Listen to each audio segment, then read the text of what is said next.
bem-vindos a mais um bate-papo de long and short e também o bate-papo de finanças quantitativas. A primeira meia hora é comigo, eu sou o Luiz Fernando Roxo. A gente vai falar um pouquinho sobre os spreads dos long and shorts, sobre os tipos de long and short, sobre as estratégias que a gente já tem montado, se elas deram lucro, deram prejuízo, quer dizer, uma aula sobre long and short acompanhando aí o dia a dia do mercado. Muito bem, vamos agora então mudar a tela e aí a gente já vai direto no software que é o Pairs Trading, que você pode acessar direto do seu Shark Broker ou você pode acessar através do site Bonifinvest, qualquer uma das duas maneiras, tá certo? Eu peço desculpa se a voz der uma falhada, eu tô meio gripado hoje, mas acontece. Vamos lá, gente, mudar de tela então. Se houver algum comentário sobre o mercado que eu achar interessante, enquanto a gente vai conversando, eu também faço o meu comentário. O mercado deu uma subida na semana passada, de sexta-feira para cá ele vem caindo, hoje está fechando próximo do 0 a 0, alguma coisa assim, deixa eu dar uma olhada aqui, está caindo 0,25, a gente está num ponto meio de inflexão mesmo, um ponto meio de acumulação, então aguardar, porque as notícias tanto são boas quanto ruins, aí eu tenho que ver para que lado o mercado se decide, não dá pra gente definir antes para que lado que vai, isso é simplesmente uma previsão e a gente não faz previsão. O fato é que os países europeus estão cumprindo com o que prometeram, houve a liberação do dinheiro para a Espanha, as coisas estão caminhando minimamente do modo que devem andar, mas a gente ainda está longe de ter algum tipo de solução na Europa. Enquanto isso, o ideal mesmo é a gente achar estratégias, operações, técnicas de investimento que não dependam especificamente de você estar direcional comprado em bolsa, ou se você está direcional comprado no índice, ao invés de estar comprado diretamente nas ações, porque aí, enquanto as coisas não melhoram, a gente fica meio sujeito, exposto a uma variação negativa da bolsa ou alguma coisa assim. E aí a estratégia de long and short ela vem bem a calhar, ela faz todo o sentido para a gente, porque a estratégia de long and short ela não depende de movimentos direcionais da bolsa. A gente é capaz de ganhar grana mesmo que o mercado não suba, mesmo que o mercado caindo. A gente tem o software aqui, para quem não conhece ainda, a gente pode classificar pela classificação da bolsa ou pela classificação consolidada, tem dois tipos de classificação aqui. Isso aqui é uma maneira da gente encontrar os pares que a gente quer olhar. Eu gosto sempre de começar olhando os pares ON com PN. Só que os pares ON com PN, dificilmente eles vão estar com um desvio padrão da média, um desvio da média de 2%. Por isso que a gente vai colocar zero aqui, 0,01, praticamente zero. Então clicou aqui no ON com PN, tirou o desvio padrão, porque senão não vai vir nenhum, porque ON com PN costuma ser um par um pouco mais justinho, né? E aí puxamos aí todos os pares de ON com PN que estão com correlação, que tem correlação acima de 50%, sendo que vale, é sempre o que tem maior correlação, 97% de correlação, e aí a gente vai só clicar em cima, a gente já consegue ver como é que está esse par. Vamos olhar todos os pares de ON com PN e depois a gente vai olhar outros intrasetoriais e vamos ver os pares que a gente está montando. Agora eu vou abrir a planilha de Excel, onde a gente está acompanhando as estratégias que a gente tem montado, tá certo? No total a gente tem montado 1, 2, 3, 4, 5 estratégias das 11, né? Então de 11 que a gente montou, 6 a gente desmontou, já zerou, e 5 a gente ainda está carregando. Dessas 5, a gente tem ON com PN em Gerdau com GGBR, em Petro ON com PN, e TUB 3 com 4 a gente já tinha zerado, no lucro inclusive. Das estratégias todas, as únicas duas que foram no lucro das 6 foi Gafisa com PDG e Itaú 4 com 3, só que a soma desses lucros é grande, a gente ganhou um bom dinheiro com eles. Agora, gente, vamos ver como é que andam esses pares, vamos ver como é que está o resultado, pelo menos desses três primeiros, que é Gerdau, Petro e JET, né? Geradora Tietê. Vou colocar aqui embaixo, em cima a planilha, embaixo os pares. Aí a gente vai ver, baixar um pouquinho aqui, ver o primeiro que a gente tem, que é GGBR3 com 4, né? A gente comprou a GGBR3, a gente vendeu a GGBR4, a gente pagou pelo Rachel, né? Montou o Rachel a 08282,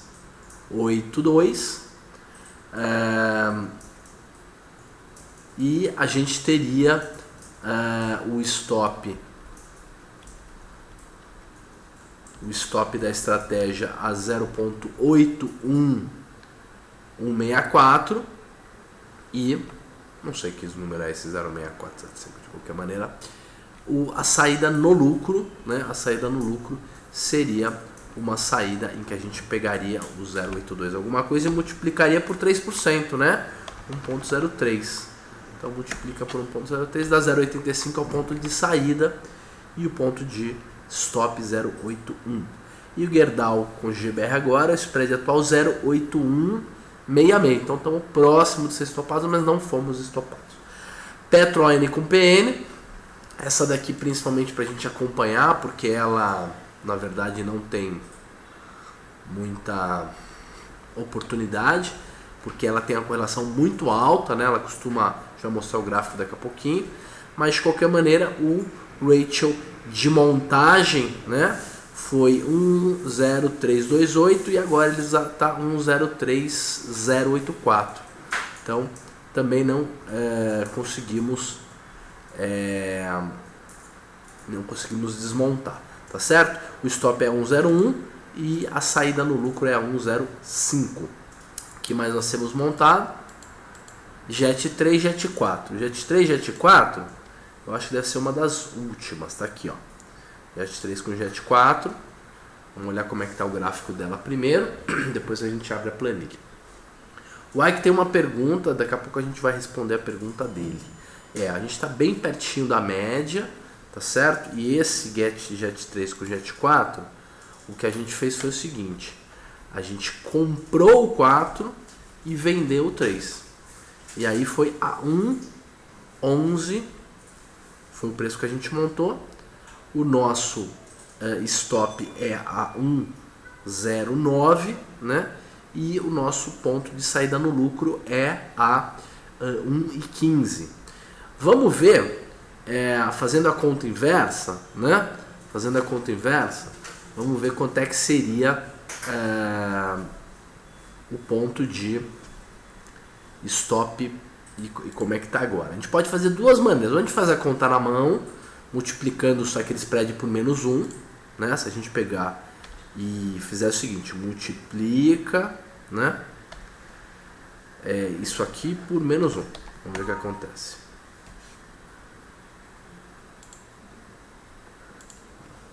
Tem que dividir.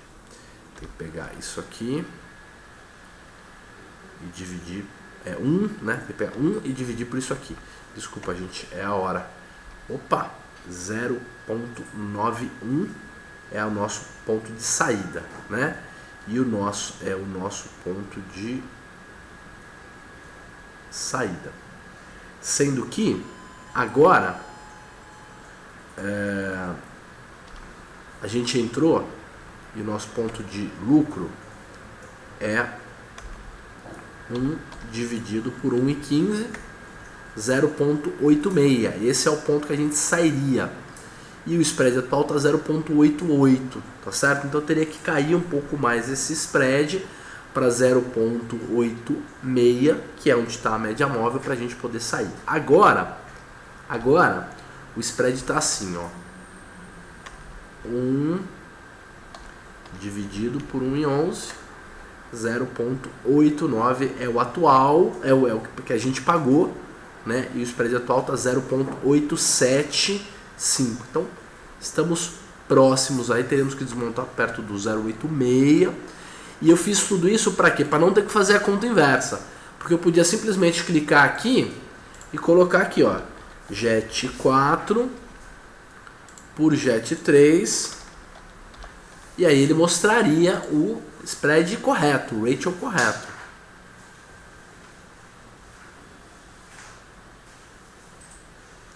Enquanto está atualizando aqui, eu vou ler a pergunta do Ike. O Ike diz assim: boa tarde, Roxo. Nessa fase de congestão de mercado, qual estratégia de LS pode ser mais interessante? ON com PN ou intrasetorial?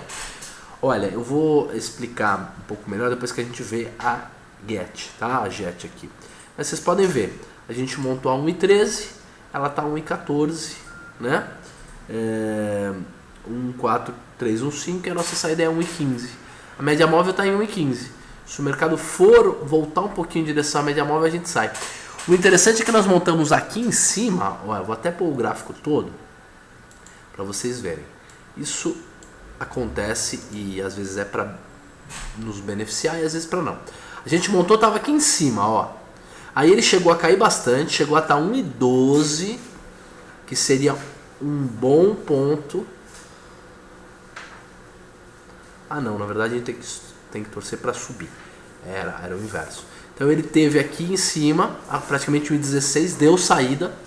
Tá vendo aqui, ó, 1,16 ele deu saída, mas a gente não desmontou, né?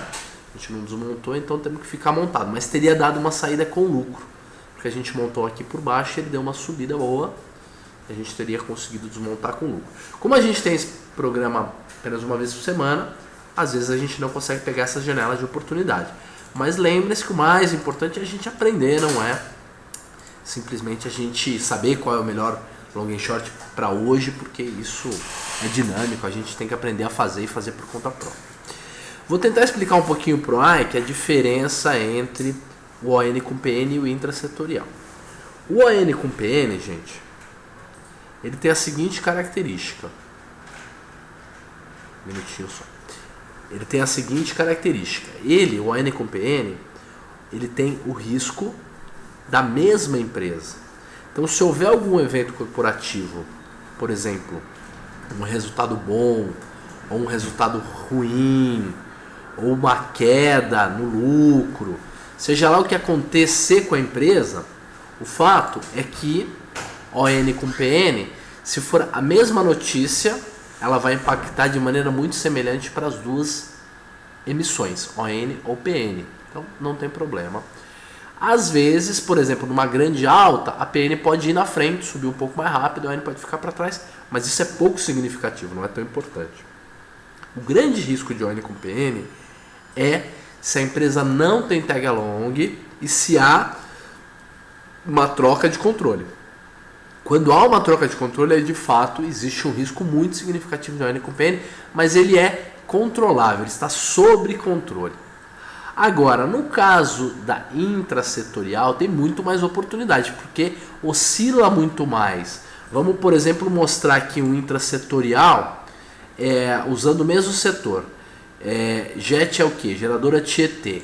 Então vamos pegar uma outra empresa de geração, ou uma Eletrobras mesmo, uma Eletrobras meia. E vamos ver como é que é esse ratio.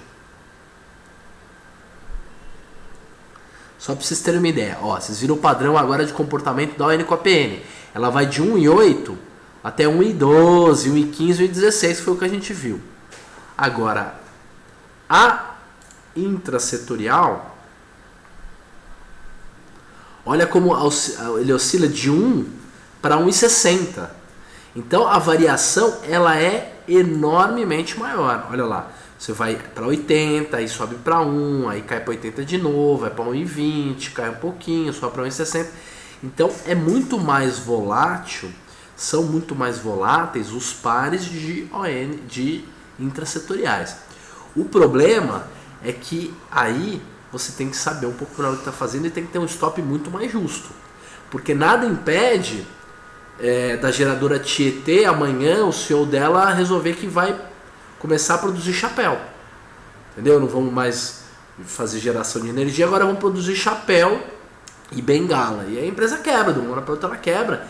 E se você está long nela e short na outra, tudo que você colocou para comprá-la você perde, você está vendido na outra, você perde o dinheiro todo. Então são estratégias muito diferentes, tá? Eu acho que existe mais oportunidade na intrasetorial, só que também existe bem mais risco. A ON com PN, ela é meio padrãozão, você consegue ver aí como é que é o comportamento, seguir um gráfico, confiar, porque elas não são tão arriscadas assim, porque o risco principal é esse aí de troca de controle. No caso do intrasetorial, tem que conhecer um pouco melhor a empresa e principalmente tem que ver se o que você está fazendo realmente é uma arbitragem estatística.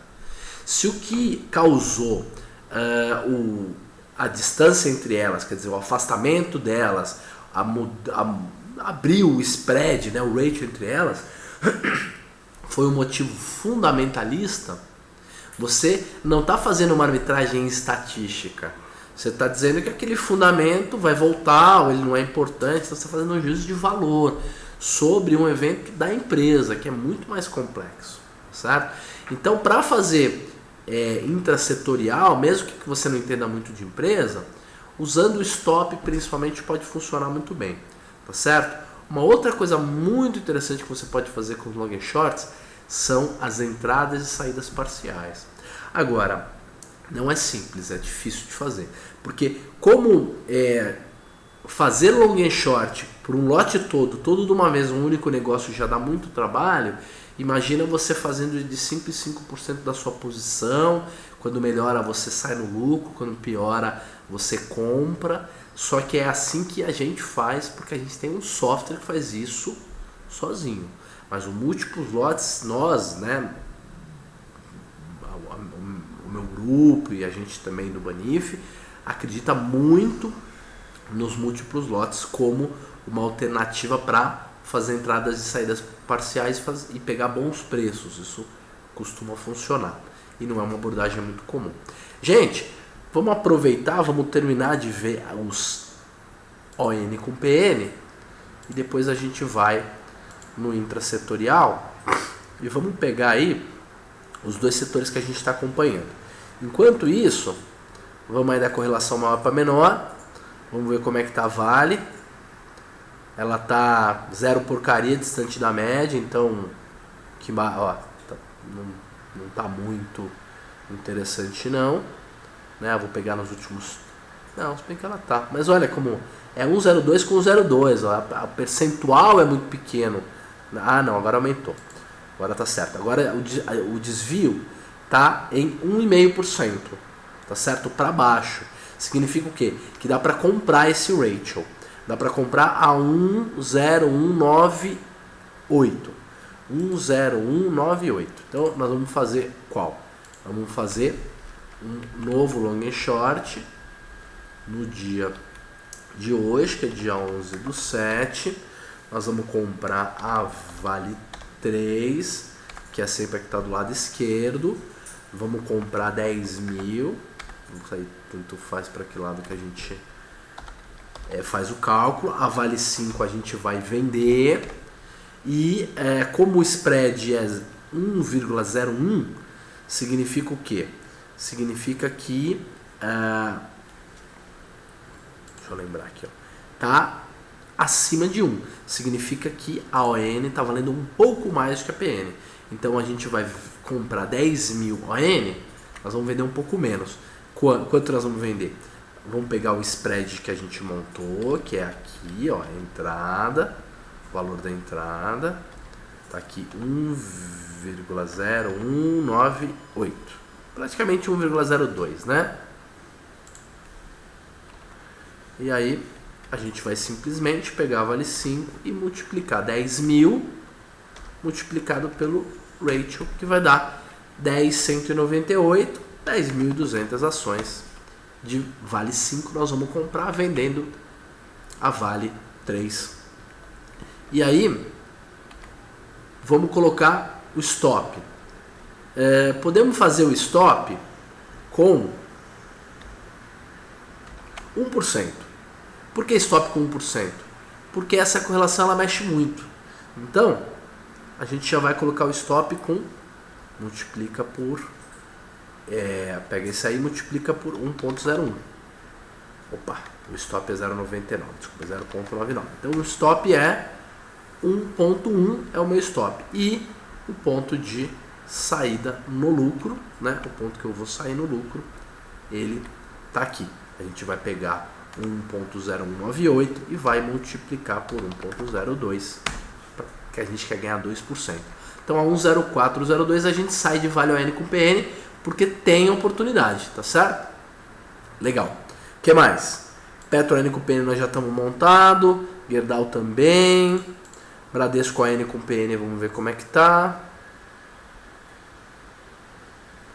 O Tedome tá fazendo uma pergunta, ele quer que a gente analise um par aqui, inclusive fazendo pergunta sobre beta. Nesse caso a gente está muito próximo da média, Bradesco ON com PN, não, está 1,90, 1,70 distante da média. Então a gente pode de repente comprar. Vamos comprar esse spread também de Bradesco. Vamos ver se a gente já tem algum montado. De Bradesco, não. Então vamos montar. Mesma data de hoje. Nós vamos comprar Bradesco 3, né? Isso, 10 mil. Vamos vender Bradesco 4. E aí, como o ratio tá 0,83, significa o quê? Significa que a relação entre os dois, a ON está valendo menos, né? Então a gente simplesmente pega isso aqui e multiplica pelo ratio, que é 0,83667. Então, desculpa, gente. Na verdade, 8.366, 8.400 ações é o quanto de PN nós vamos comprar, e vamos fazer o mesmo cálculo de stop e tudo mais. A entrada está sendo a 0.8352, né? 8352, legal. E a gente pode fazer o mesmo stop, sair no positivo com 2% de ganho ou sair no negativo com 1% de perda. Por que a gente faz isso? Porque a gente quer estratégias em que, quando as coisas vão bem, o mercado vai a nosso favor, a gente ganha mais, e quando o mercado vai contra a gente perde menos. Vou terminar o ON com PN sem agora ficar acompanhando muita coisa. Olha, os spreads estão todos muito ruins. Itaú tá ruim, Lame tá um pouco melhor, tem 1% e pouco, mas a correlação é mais baixa. Olha, ela tá meio fora, sendo o spread que a gente venderia, né? A Eletro também tá com spread pequeno, o resto da turma todo. Oi Brasil, Oi BR tá distante da média, tá? E o Bradespar também está distante da média. Então seriam outras oportunidades. Eu acho que essa compra de Oi está bem interessante, eu vou fazer. Então a gente vai comprar Oi ON.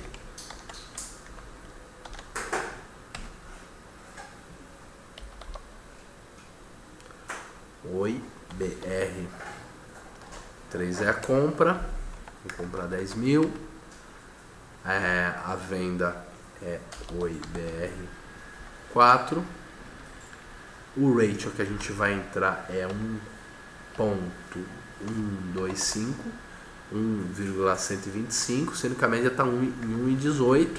E como o spread está grande, eu acho que a gente pode colocar até um stop melhor. A gente pode colocar um stop de ganho de 3% e um stop de perda, de repente, de 2%. Multiplica por 0,98, esse que você multiplica por 1,03, já temos pontos de entrada e de saída, só ver a quantidade. O que a gente faz? A gente vai pegar, como a ON ela vale mais do que a PN, né, 1,12, a gente compra menos de ON, então pega os 10 mil e divide por 1.12. Exatamente. Não, tá errado. Desculpa, gente. É multiplicar. Só pegar os 10 mil e multiplicar por 1.12 pelo spread direitinho. A gente vai comprar 11.250 o IBR 3. Desculpa, vender comprar 10 mil o IBR 3 e vender 11.250 o IBR 4. Lembrando que temos que tomar cuidado com o tag along, lembre-se, né? Por isso que esse spread cai bastante de vez em quando, porque a Oi é uma empresa que de vez em quando corre o risco aí de mudar de controle ou faz lá sugestões de alteração e tudo isso, e reestruturações, e tudo isso acaba comprometendo um pouquinho o minoritário, que normalmente é o preferencialista, né? O Tedomi está perguntando o que você acha de pares beta positivo contra beta negativo. Exemplo, Ener 3 com PDGR 3. Olha, eu acho, deixa eu explicar primeiro para a turma o que é o tal do beta, para a gente não ficar conversando só os dois. Eu já expliquei isso de maneira superficial uma outra vez, mas eu vou explicar. O beta é um número estatístico, não é uma verdade absoluta, não significa que o futuro vai ser assim. Significa que no passado você fez um cálculo estatístico e você percebeu que dos dois papéis que você está acompanhando, porque um você quer vender e o outro você quer comprar, um deles costumou no passado se comportar de maneira mais volátil e mais agressiva do que a bolsa. A gente diz que esse cara tem beta positivo. Por quê? Porque quando a bolsa sobe 1%, ele sobe mais de 1%. Ele sobe 1.1, 1.2, 1.3, 1.4. Esse é o beta positivo. Na alta ele sobe mais, mas na queda ele cai mais também. Depois nós temos o segundo tipo de ativo, que é o que tem beta negativo, que é aquele o quê? Que quando ou que tem beta menor que 1. Você tem um cara que tem beta menor que 1, que é o quê? Uma empresa bem conservadora. Quando o mercado sobe 1, ela sobe 0,50, 0,60, 0,70, ela sobe menos. Uma Sabesp, uma empresa de eletricidade, uma prestadora de serviço, uma empresa que não é tão cíclica, é uma empresa mais defensiva. Costumam ser empresas com beta menor do que 1, mais próximos a 0. E você tem o beta negativo, que é aquele cara que quanto a bolsa sobe, ele cai, né? Que é o cara que também tem correlação negativa, tá certo? Mas esse cara a gente não encontra muito, tá certo? Mas vamos ver esse par que o Tedomi pediu pra gente. Aí, ó, Ener BR 3 com PDG.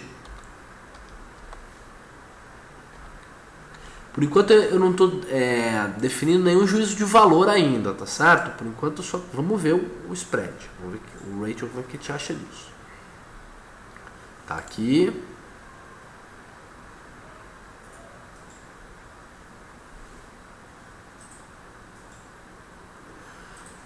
Olha, veja como ele não retorna a média, né? Enquanto a Ener Brasil subiu muito mais do que a PDG nos últimos de março para cá, ela subiu, a relação foi de 1,60 para 4 e tanto. Significa que enquanto ela subiu, a outra afundou, tá certo? E está no máximo. Então isso aqui é uma aposta direcional, até porque são setores diferentes, né? Se eu não me engano, é um setor de energia, né? E o outro é construção. Estou enganado, TG? Não, né? No Brasil é energia mesmo, né? É. Isso. Então são dois setores diferentes. Aí o que a gente está fazendo são duas apostas direcionais. A gente está apostando teoricamente que a PDG vai subir e a Ener Brasil vai cair, ou vice-versa, entendeu? Então tem que tomar muito cuidado com isso. Mas faz parte do estudo, é um estudo interessante, tá certo? Gente, já acabou a minha meia hora, a gente não gosta de passar muito tempo para não chatear vocês. O assunto é um assunto ainda espinhoso, para a gente dominar esse assunto vai levar um pouco de tempo, mas a gente agradece muito a presença de vocês. A nova agenda sai semana que vem. Eu tinha prometido para semana passada, mas semana que vem nós já temos a nova agenda. Eu vou avisar antes, todo mundo vai ter tempo de se preparar. Então, muito obrigado. Agora entra o TG falando um pouquinho de análise quantitativa, não visual, né, que a gente acredita que é o futuro da análise técnica, que é você escanear o mercado inteiro em busca de oportunidades e depois fazer o qualitativo no olho. Mas não dá para você olhar 10 papéis por dia e achar que num universo de 10 caras você vai ficar achando grandes oportunidades todos os dias. Isso não existe, né? E os grandes grafistas que eu vi trabalhar até hoje, eles têm uma metodologia parecida com essa, tá certo? Gente, então um grande abraço para todo mundo e até amanhã que a gente vai falar de opções avançadas. Desculpe pela voz fanha, mas estou meio gripado. Um abraço e até amanhã e um ótimo pregão para vocês de quinta-feira.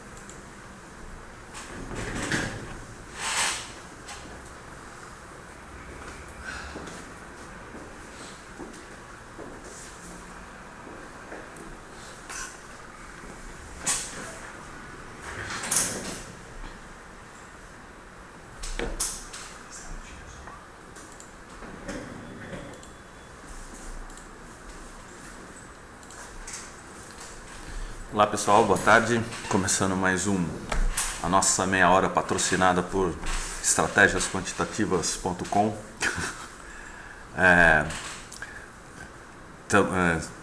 Estamos presenciando movimentos meio estranhos nos gráficos ultimamente aí, alguns dias de alta, alguns dias de baixa e na verdade, como todo o mercado continua congestionado, aparentemente congestionando no fundo, só vamos saber se é um fundo mesmo depois que voltar a subir, mas a grande maioria dos papéis congestionando lateralmente, no que parece ser a formação de um fundo, mas alguns outros papéis que já tinham subido perdendo os fundos anteriores e, surpreendentemente ou não, alguns papéis rompendo topos históricos aí, chegando próximo dos topos históricos, testando topos históricos.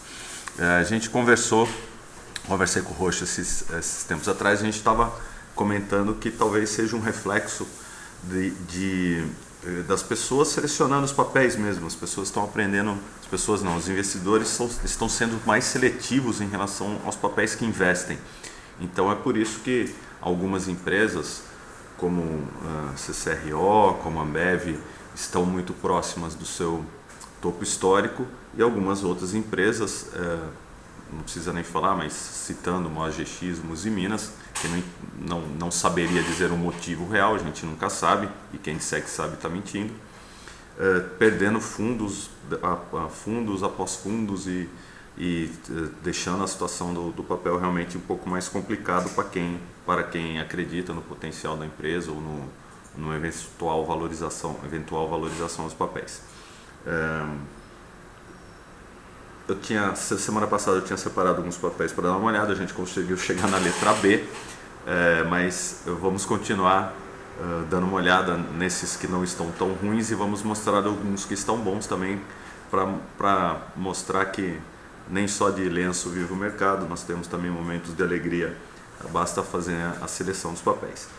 Em relação ao que o Rocha falou do escaneamento, a gente está querendo implementar aqui um rastreador, já temos um início no Shark aí, a gente também conversou com o pessoal da Buenif para ver se dava para dar alguma sugestão ali nesse rastreador do Shark, e a gente espera que em breve a gente consiga implementar, deixar o sistema um pouco melhor. Essa é a ideia, melhorar sempre, para que a gente consiga fazer esse rastreamento, esse filtro antecipado, de modo que a gente só precise olhar poucos papéis por dia, não precisa acompanhar acompanhar todos os papéis do mercado, mas que a gente estabeleça alguns critérios, como volume, movimentação, número de negócios e às vezes até alguns setups também podem ser interessantes da gente olhar pelo scanner e pelo filtro. Mas beleza, já falamos demais da nossa pílula de filosofia financeira do dia. E vamos direto dar uma olhada nos gráficos e na situação aí do mercado como geral, né, como um todo. Se alguém quiser fazer algum comentário, alguma crítica, algum elogio, algum xingamento ou algum desabafo, estamos aqui. E quiser pedir também para a gente comentar algum papel, a gente faz isso sem nenhum problema. tirando a cara feia aqui, vamos para a tela. Aqui na tela a gente está com o gráfico do Ibovespa, né? Mostrando a congestão que eu havia comentado. Essa congestão de fundo aqui, aparentemente um fundo, né? Vai ficando cada vez mais clara, e para aquela estratégia de rompimento que a gente conhece, a perda desse fundo aqui sinalizaria a continuação da queda, certo? E a superação desse topo indicaria uma reversão de tendência em busca dos suportes e resistências perdidos anteriormente, mas devido à situação geral do mercado aí, a tendência é que fique congestionado mais um tempo, se bem que nós já estamos no terceiro teste aqui dessa zona de resistência entre 56.700 e 57.600 aqui. Até chegamos a fechar um dia, fizemos uma pequena definição, perdemos a mínima do candle e fomos buscar a banda de Bollinger de baixo, chegamos perto da banda de Bollinger, do limite inferior da banda de Bollinger, que também é um suporte anterior aqui na zona dos 52.400, 52.500. Revertemos, fomos buscar de novo a zona de resistência em torno de 56.700, o que indica claramente que estamos aí tentando definir para que lado vamos, mas já testamos 2 vezes a resistência e já testamos 2 vezes o suporte e o movimento foi revertido. Outra coisa que também reforça essa hipótese, pelo menos, é esse cruzamento de médias, as médias curtas aqui cruzando com a média de 21 o tempo todo, sem indicar claramente o caminho que vai tomar, mas já tivemos boas pernas de alta e boas pernas de baixa. A única coisa mais negativa seria que esse range aqui de 52.500 até 56.700 aqui não chega a ser um range tão alto a ponto que dê para fazer grandes movimentações. Alguns sinais claros de reversão aqui talvez, né? Algumas enganadinhas também, mas não temos nenhuma movimentação clara, pelo menos no índice. Vamos dar uma olhada. Eu tinha comentado na semana passada sobre o OGX, que mesmo com movimento negativo tinha dado oportunidades de trade nela, né, de tomar algumas posições nela. Aqui ela está formando um arquipélago, né, mais conhecido como formando uma imensa ilha aqui depois da perda a perda em gap, né? Se a gente fazer o traçado aqui, teve que dia que é aqui? No dia 3, terça-feira passada, ela chegou a superar os 6,56 aqui, que seria a máxima do candle, mas fechou abaixo, não conseguiu se sustentar acima desse valor. Um fechamento acima desses 6,56 pode dar uma boa indicação de um trade de fechamento do gap. Como esse gap é enorme aqui nessa região, consegui deixar o número em cima do que é muito mais, dos 8,40, 8,30 aqui, já tem um bom potencial de ganho numa estratégia de rompimento. Então um fechamento acima disso pode indicar que vá fechar esse gap, mas já temos a média aqui de 21 no caminho, média cuja qual faz tempo que a OGX não consegue superar, né? Deixa eu diminuir aqui. Desde fevereiro, começo de março, que ela não consegue trabalhar acima da média de 21, o que é um sinal um pouco negativo para quem gosta da OGX. Quem achou que a OGX estava barato a 8, deve achar que está mais barato a 4 ou 5. Então, não deixa de ser uma aposta interessante aí para quem gosta de um retorno à média. Chegou o que eu tinha comentado a semana passada, é que a OGX chegou a trabalhar quase 50% longe da média. Isso é uma coisa muito rara, mas devido à volatilidade, a volatilidade histórica da OGX está em torno de 140, 130, o que também é uma volatilidade bem alta, o que justifica essa distância da média aí. Mas a gente comentou que dava para ter feito um trade legal aqui com 3 entradas, né? Assim, na primeira entrada a gente foi estopado, daí nós fizemos aqui 3 entradas e já teríamos realizado parcialmente e puxando stop para a mínima de cada candle aqui da posição restante. Ainda não teve esse stop violado aqui, estaríamos com uma parte da posição, mas já feito uma realização parcial, que é o que a gente sempre prega aqui também, que é entradas parciais, saídas parciais, e que acaba tirando o peso psicológico do trade, a ansiedade do trade, ou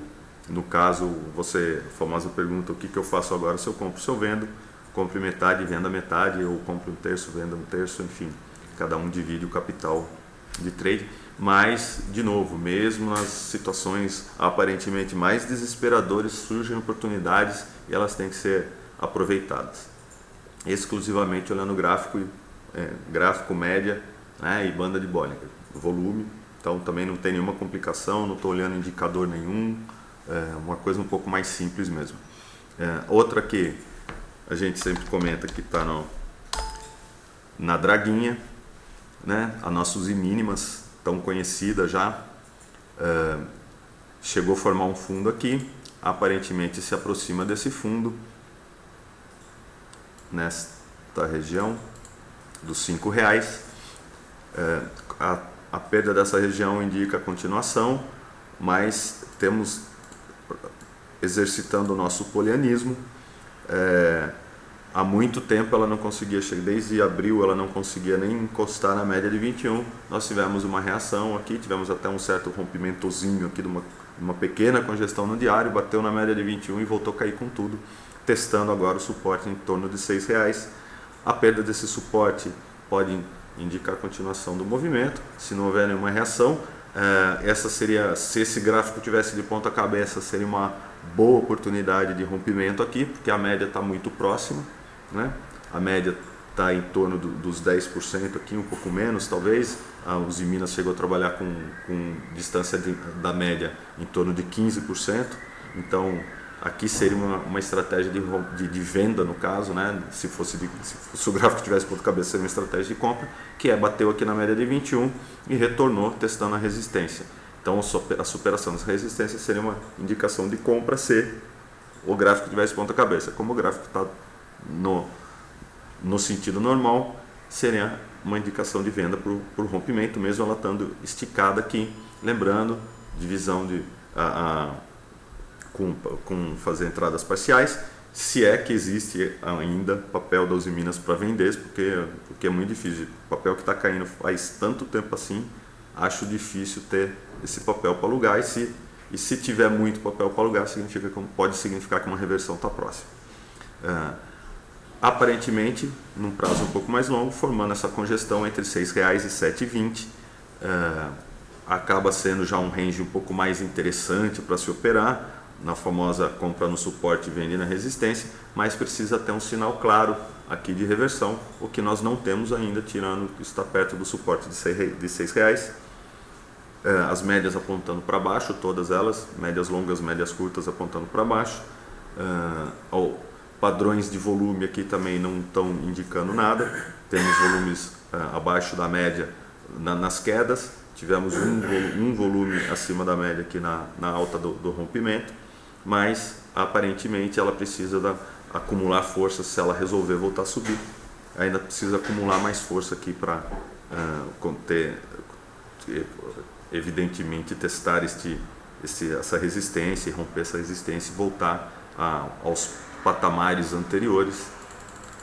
Para quem não viu, preciso atualizar aqui, a última congestão perdida aqui foi em torno de R$13, R$14, mas é um papel que já esteve custando bem mais que isso. Aqui no caso 21, deixa eu ver, R$25, vamos ver se eu consigo puxar um histórico um pouco maior dela, só para a gente ter ideia a que ponto chegou a Uzi mínimas.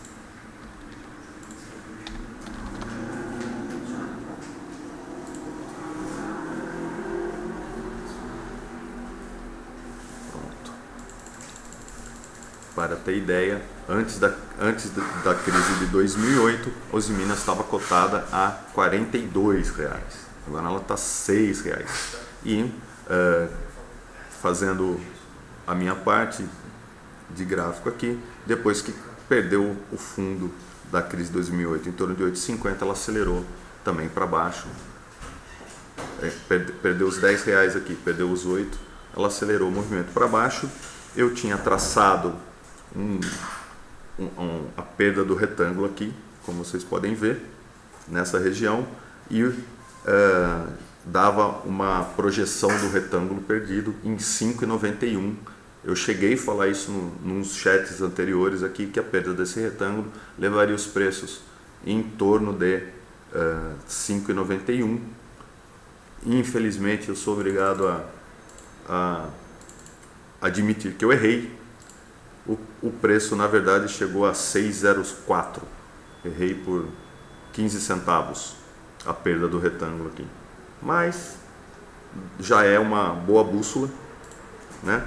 Que a perda do retângulo dos 9,80 aqui levaria o preço para próximo dos R$6. Chegou a 6,04.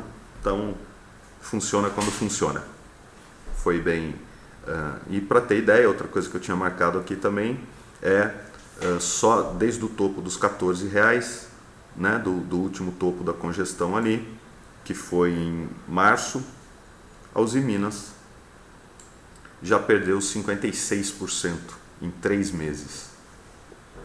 Não é uma das coisas mais agradáveis. Para quem está trabalhando na venda, que é o que a gente sempre diz, que trabalhar a favor da tendência é bem mais fácil, 56% em 3 meses também não é nada mal.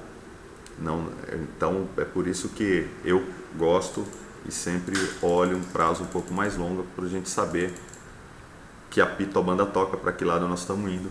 E aqui claramente os Minas em tendência de baixa no prazo mais longo, fazendo grandes pernas de baixa, congestionando, um padrão que se repete indefinidamente aí, e não teve praticamente nenhum momento aqui que a Usiminas conseguiu, a não ser em prazos muito curtos, que a Usiminas conseguiu superar algum topo anterior. Ou seja, só se opera na compra Usiminas por teimosia. Ou nas congestões, aí para quem gosta de suportes e resistências, acaba ficando bem fácil. A outra que a gente sempre tem acompanhado agora nos chats, a Gafisa, também no setor de construção, que tem sofrido bastante.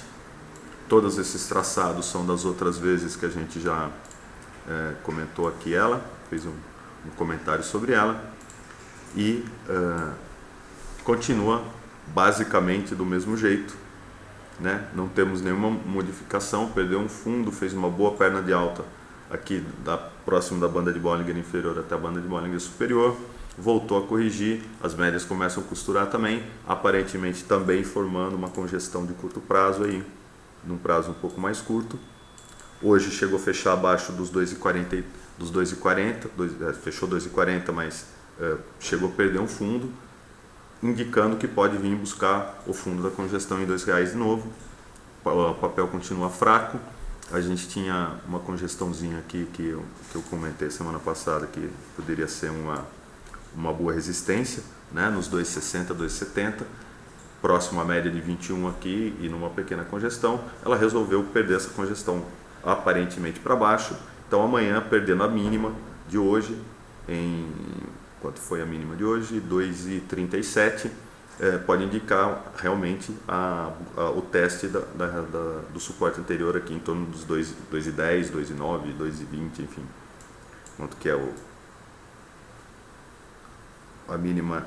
Não, aqui. A mínima é 2,9, o fechamento é 2,13. Então essa região em 2,9 e 2,13 seria o objetivo da perda dessa pequena congestão no diário, num prazo um pouco mais curto.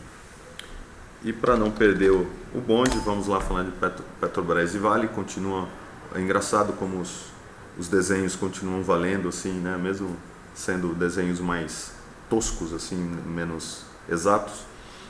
A Petrobras, depois da perda do fundo em 18,40, fez vários movimentos de congestão aqui, chegou a perder o fundo num candle em gap aqui, fez um candle de definição cutucando a banda de Bollinger inferior. Deixa eu mudar essa cor da banda de Bollinger que fica muito difícil de ver mesmo. Já me alertaram isso da outra vez. Só para ficar menos difícil ou mais fácil. Pronto. Então aqui a gente vê que a Petrobras agulhou a banda de Bollinger de baixo. Foi aqui que a gente parou na semana passada. E depois que agulhou, foi testar a média de 21 e a banda de cima. Chegou próximo da banda de cima, ou próximo dessa... Vamos mudar para não falar que está certinho, né? Dessa reta de referência aqui, desse canal de referência que a gente tinha desenhado há muito tempo atrás. Como eu disse, é só uma referência, não é porque bateu no canal que é para sair comprando nem vendendo, mas chegou próximo desse canal inclinado, da resistência inclinada aqui, e voltou para baixo para testar os fundos anteriores aqui nessa região dos R$18 aproximadamente. Aparentemente é isso que está fazendo. Ontem tivemos uma queda geral, aí, uma queda mais forte, e hoje tivemos um candle em definição, que significa que o pessoal continua em dúvidas sobre a maioria dos papéis. Perdeu a mínima do candle de indefinição, vem buscar a banda de baixo de Bollinger aqui, pode vir buscar, que é uma zona de suporte forte. Toda vez que ela foi perdida aqui, tivemos uma reação. A superação dessa máxima pode indicar a reunião de forças para tentar romper primeiro a resistência inclinada aqui, né, que com valores vão mudando, mas hoje em dia estaria em torno de 19,80 aproximadamente, e apenas a superação dos 24,40, 24,60 aqui, que é uma zona de resistência um pouco mais forte, indicaria uma reversão dessa tendência. Como o mercado como um todo continua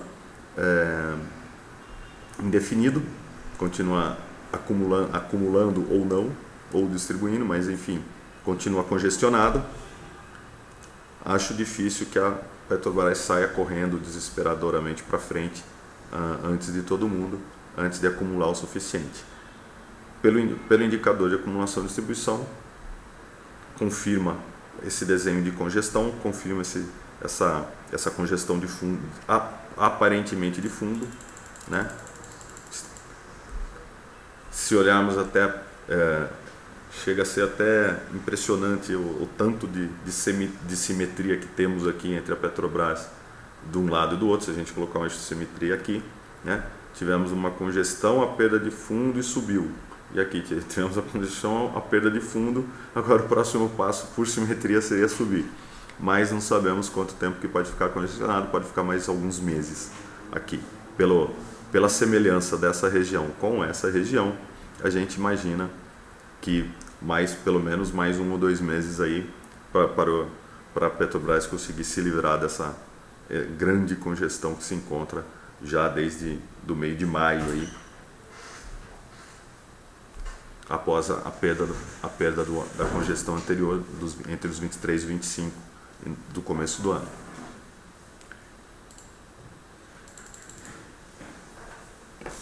Indo para a próxima, para Vale do Rio Doce, não está tão feio quanto as outras. Vou botar o template aqui.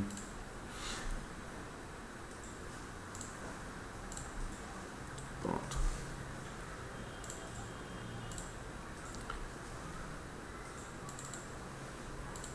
Vou mudar a cor do Bollinger só.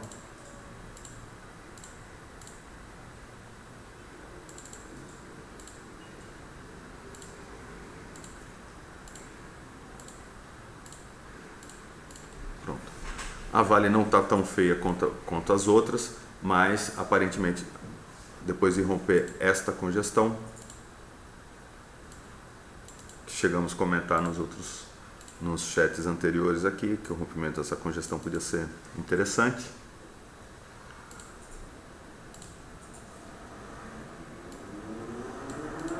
Acabou fazendo uma boa perna de alta.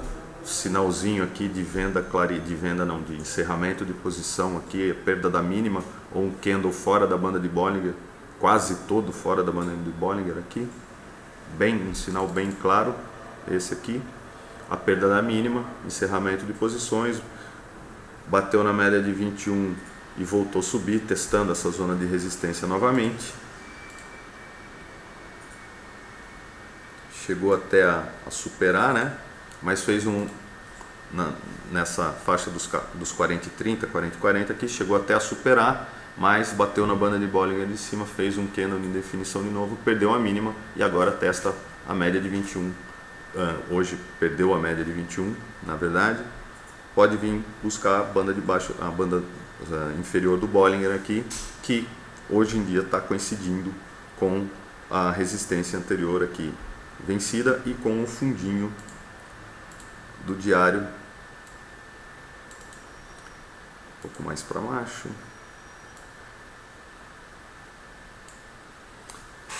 Aqui entre 37,30 e o 37,80 aqui, temos uma confluência de suportes e resistências aqui que pode indicar um objetivo dessa correção da Vale, mas olhando mais profundamente, ela vai congestionando entre os valores de 37,80 e 40,30 aqui, principalmente pela junção de vários, o topo anterior, o fundo anterior e a banda inferior de Bollinger, aqui nessa região entre os 37,30 e 37,80, o que pode trazer os preços para essa região. Quando os preços chegarem, se os preços e quando chegarem nessa região, podemos ter um retorno para dentro do canal no qual ela se encontra nesse momento, assim como todo o mercado congestionada no diário, tentando reunir forças para decidir para onde vai. Mas a Vale não está tão feia assim quanto as outras ações, comparando, ela estaria no meio do caminho, as outras estão congestionando no fundo ou até perdendo fundos. Uma que eu cheguei a ver que perdeu um fundo, tinha perdido um fundo hoje, a Brazilian Foods.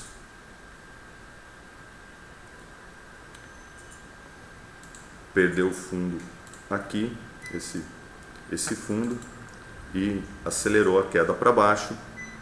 Hoje tivemos um volume bem significativo nela, o que pode estar confirmando essa tendência de baixa no diário após a perda do fundo. Já teve alguns fundos perdidos, topos e fundos descendentes. A Brazilian Foods, que não estava tão feia como as outras estavam antes de até abril, maio, fez o topo em abril e a partir de então topos e fundos descendentes, perdendo fundos após fundos, tornando a tendência de clara um pouco mais, a tendência de baixa um pouco mais clara.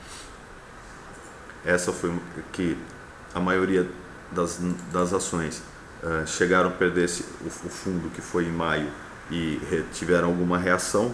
A Brazilian Foods perdeu o fundo de maio e acelerou a reação. Só para a gente encerrar, sem muita desgraça, que a gente está vendo só as que estão congestionando em fundo e as principais, temos aqui a CCRO Rodovias congestionando no topo e rompendo, se aproximando do topo histórico aqui neste candle, nesta região dos R$17 aqui, e aparentemente testando essa resistência com todas as médias apontadas para cima, com as bandas apontadas para cima, e mesmo que seja numa tendência suave, porém mais consistente de alta, como a gente está vendo aqui.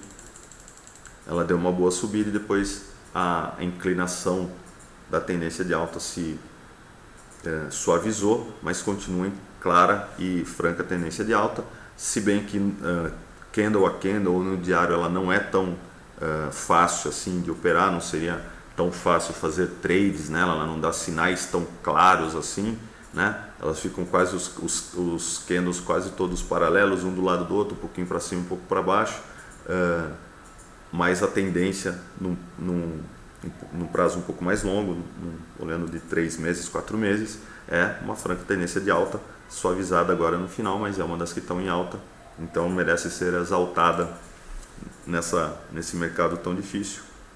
A outra que também agora congestiona mais, depois de subir muito já, ou subir um tanto, está congestionando em topo, que é a Ambev. Se a gente olhar num prazo um pouco mais longo, franca tendência de alta. Agora no diário as médias já começam a costurar aqui, tanto a média curta, a média de 5 com a média de 21, com a média de 50 já estão costurando, indicando que ela pode congestionar num topo por um prazo um pouco maior, mas um pouco mais clara nos sinais assim de análise, né? Aqui a gente tem um topo intermediário superando 79,60, vamos buscar os 82 aqui, 82 e alguma coisa que é o topo anterior, e a perda dessa congestão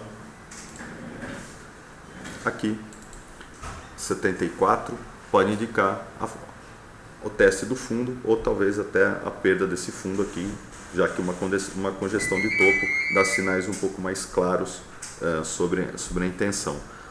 As médias se cruzando aqui de 5, 21 e a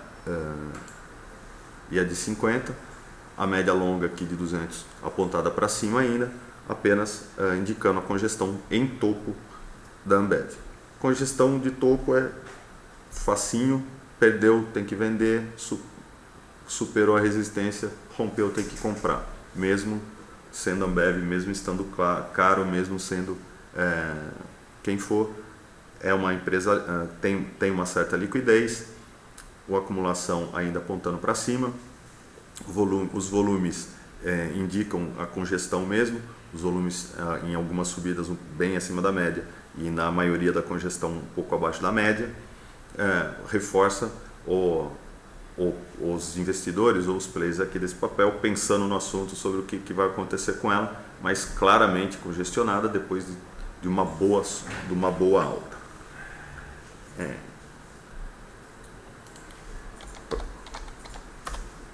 Para variar aqui os setores, fazendo uma análise intrasetorial aqui também, temos a Coelce superando o topo histórico, também outra que não, assim como a CCRO, não é tão fácil de operar assim, mas em franca tendência de alta.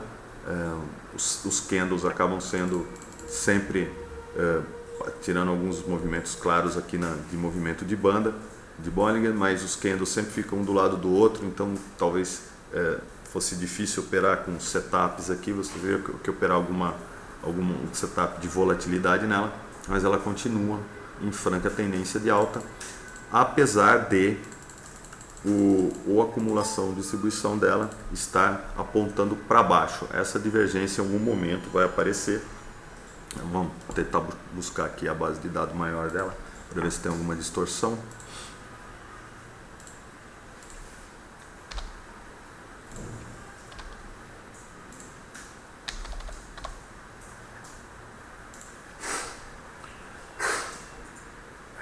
Para a gente desfazer essa distorção dela, mas é isso aí mesmo.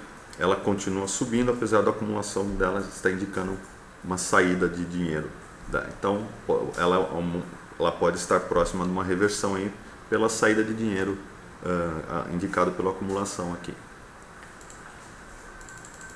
Mas continua rompendo topos, sempre empurrando a banda de Bollinger para cima, uma tendência consistente de alta.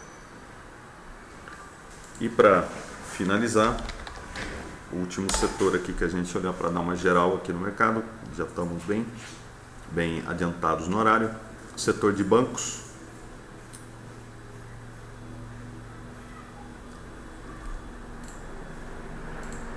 Pronto. Setor de bancos apanhando bastante também. Esse aqui é o Banco do Brasil, depois uma longa perna de baixa aqui, congestionando no fundo, basicamente um desenho bem parecido com o que a Petrobras está fazendo, coincidentemente as duas empresas sujeitas aos escrúpulos governamentais. Chegou a fazer um fundo, perdeu esse fundo e agora congestiona por um prazo um pouco mais longo. Podemos estar formando uma congestão num prazo um pouco maior, entre os 18,50 e os 20,60 reais. Não temos nenhuma indicação de que lado vai romper, tirando o fato das médias estarem apontadas para baixo, mas a média de 21 já está horizontalizando, a média de 50 apontada para baixo, a média de 5 apontada para baixo, o que indica o que confirma essa congestão. A perda dos 18,50, acho que é 18,50 mesmo esse candle, a perda dos 18,50 indicaria a continuação dessa queda e a superação. Temos um topinho intermediário aqui, primeira superação dos 20,15 e a superação dos 20,60 indicaria a inversão dessa tendência longa de baixa que vem desde março. 1h05, acho que demos uma boa olhada na maioria dos papéis de alguns setores. Tinha algumas small caps que eu gostaria de mostrar para vocês, mas a gente mostra semana que vem. Tem algumas small caps bem interessantes, umas que estão testando o topo histórico, como a Mil, como a Arezzo, e tem algumas outras bem que continuam fáceis de operar aí, no sentido, só o problema seria a liquidez, mas isso tem remédio, dá pra gente operar com lotes menores e uma parte do capital, lógico, ninguém vai entrar com tudo numa empresa com pouca liquidez, vai ter problema para sair, mas não deixa de ser interessante, principalmente algumas empresas que são bem administradas ou aparentemente bem administradas, ou assim o mercado entende que são bem administradas. Então, 1h06 de chat. Obrigado pela presença de todos. Boa noite. Nos vemos a semana que vem. Talvez a semana que vem a gente já tenha a nova grade aí, mas vocês serão avisados pelo site. Obrigado pela presença de todos. Um abraço, boa noite. Bom jogo. Hoje é Palmeiras e Curitiba, então a semana passada a gente falou vai Corinthians, hoje a gente fala vai Parmeira. Um abraço a todos, boa noite, obrigado.